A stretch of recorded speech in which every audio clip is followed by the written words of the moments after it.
Thank you very much for this nice introduction. And I am indeed very happy today because the news is official now. I will be presenting a project today to you, and this is the grant for a follow-up project, which is going to be a broader scale project combining 3 different aspects. Maybe I will finish with that, starting with the current project and kind of going over to the next one in that sense. So this paper that I will be presenting today here is from my Marie Curie project that is continuing at the University of Bremen, which is also supervised by Yasemin Karakaşoğlu, who is an expert, who is a professor in intercultural education.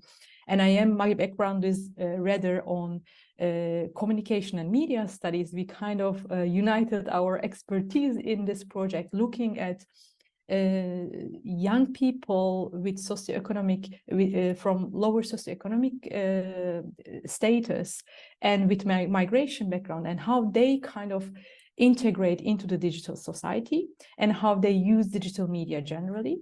And on the other hand, we are looking at the schools and how schools can support young people to be better digitally and socially included in the society.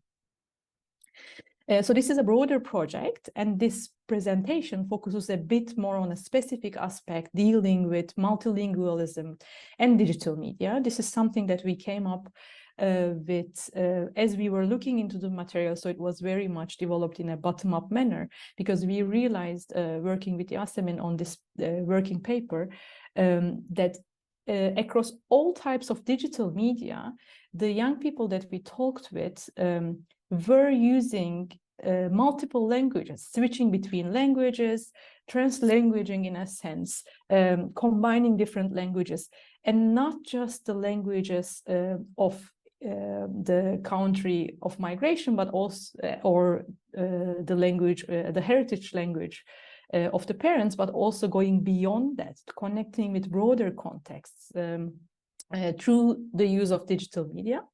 And this is something that we think is very much related to the idea of cosmopolitanism in the broadest sense, in the sense of connecting with other cultures, other contexts, languages, and opening up your own perspective. And this is what I would like to talk about within this specific presentation. I think a lot has been said in the talk on Tuesday, and also previously by Denise. I think there are a lot of overlaps in our presentations, although some of the focus is a bit different. But I would like to talk about the idea of cosmopolitanism from below, in a sense, looking at the people who are marginalized within the society in their positions through their migration background, but also through their socioeconomic status, and how they engage with other cultures and develop these open stances towards other contexts, other cultures. And so I'm talking about cosmopolitanism not as an ideal state that comes after nation state, but rather very much in line with Denise and also by Delanti, who spoke on Tuesday, as something that's practiced today that is linked to openness towards others and differences in the very broadest sense. And perceiving cosmopolitanism in this manner, several scholars in recent years have linked the idea of cosmopolitanism with my experiences of migration. Lurs and Ponzanasi, for example, speak of borrowing the idea of vernacular cosmopolitanism from Homi Bhabha. They speak of bottom-up cosmopolitanism, which is practiced through the migrants. But this is not to mean that cosmopolitanism is replacing everything else at the local and national level. They also say that encapsulation and cosmopolitanization can happen at the same time. People might be involved in local and national communities as they are involved with broader contexts in a sense. So we can speak of multi-sided embeddedness, as Horst and Olsen are speaking about, looking at, again, media practices at different levels. So this is kind of the framework that I would like to adopt within the case study that I am going to discuss, because the examples that I chose are very much in line with this cosmopolitan orientation. But when I look at the broader material, I can also see that there is also a lot of embeddedness within the local context, and also the nationalist ideals are also very much alive, parallel to these cosmopolitan orientations. So also coming to the idea of multilingualism and digital media, what we can observe in the literature, but also looking at the statistics, for example, is that on the one hand, there are more and more people who are multilinguals in practice in their daily lives through migration movements, through increasing globalization. But at the same time, this goes hand in hand with an increasing interest in the study of multilingualism and its practices. So we know more and more about the issue through scholarly research. And I am particularly interested in digital media and how that relates to multilingualism. And when we look at that literature, we also see that there is an increasing interest in that. And the digital media, through its affordances, through their various affordances, they are actually complicating the picture of multilingualism, because people can relate to languages in various ways, and they can also choose between different languages while they are engaging with media. In comparison to earlier, this picture has become much more complicated and multi-layered. So people have also started to conceptualize this relationship. For example, Teg and Lyons are talking about polymedia repertoires, referring to this dynamic between digital media and multiple languages, looking at how languages play a role across different types of media that people use. And polymedia is a term that was coined by Madinho and Miller, referring to this cross-media usage, jumping from one medium to another, following different social practices. And Androtsopoulos, for example, talks about networked multilingualism to emphasize this idea of networked practices of mediated communication and the use of various languages in everyday life.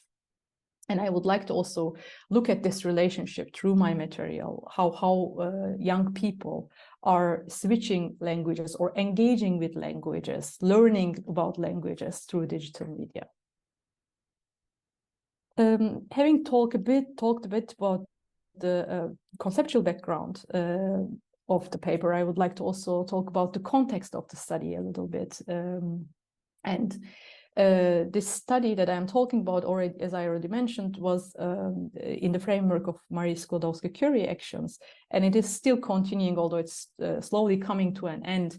And the field research took place in a rather poorer and very diverse neighborhood of Bremen, in a secondary school, which had almost 90% of students with diverse migration backgrounds. So many countries were also represented in terms of cultural background and migration background within this context.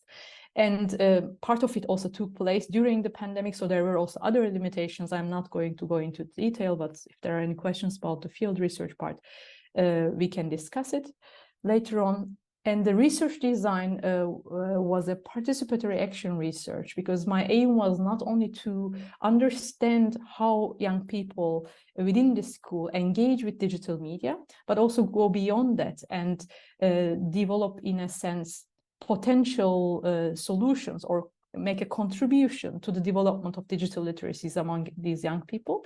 And for that purpose, after a quite long period of field research, doing focus groups, doing interviews with teachers, doing a lot of online and offline participatory observations, I co-developed teaching content with the teachers, also asking the input of the students themselves.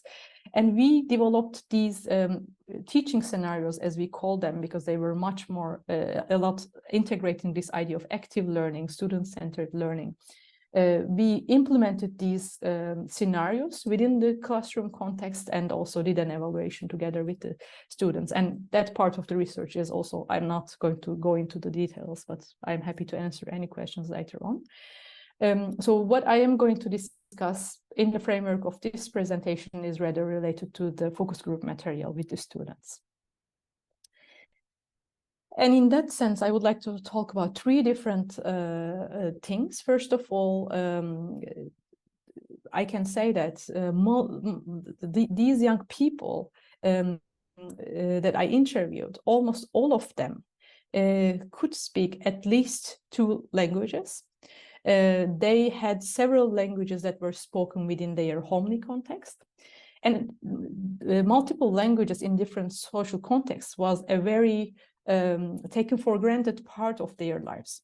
I don't want to go into detail of this, but as Denise already also mentioned, this multilingualism was not something that was valued within the school context, but that there was a very much deficit-oriented perspective towards the young people in terms of emphasizing their lack of language skills in relation to German language, for example. I could see that, I could observe that myself, but also it was mentioned a lot by the teachers, for example.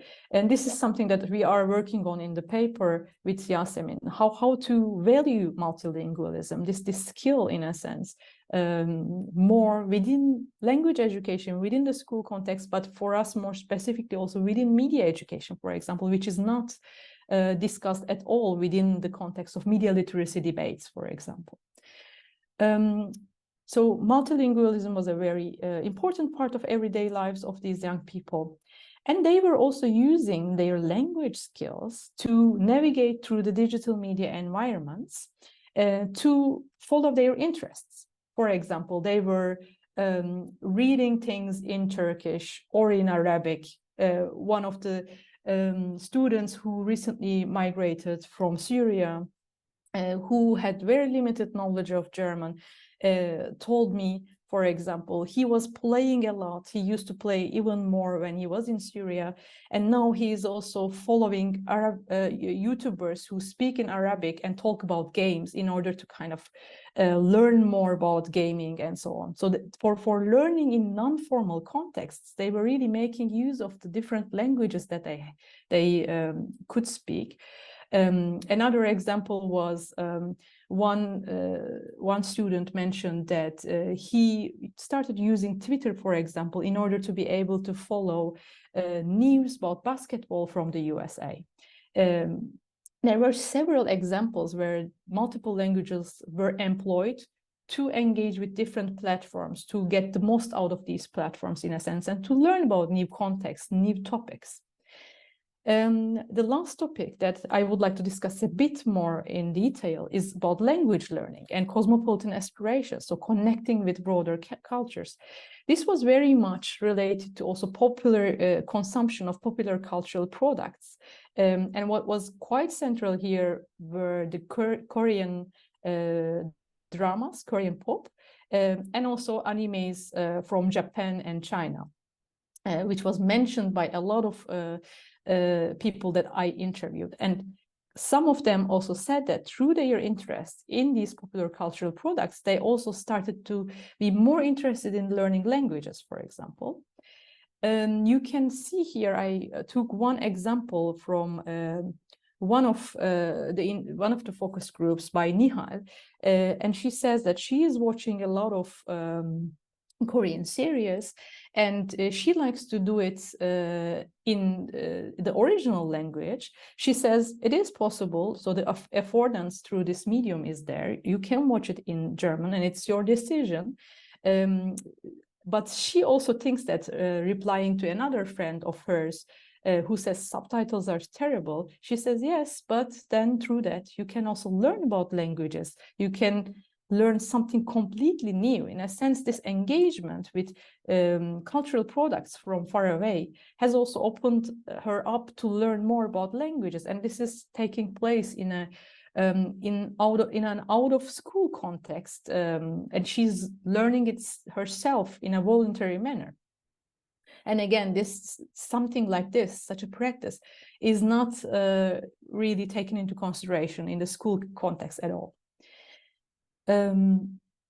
Another example that I have is by Sophie, who was similarly very engaged with Korean pop, Korean dramas. In another instance, she was telling me about how she started there. She just started listening to K-pop, and then slowly she could kind of recruit her friends to do it together with her.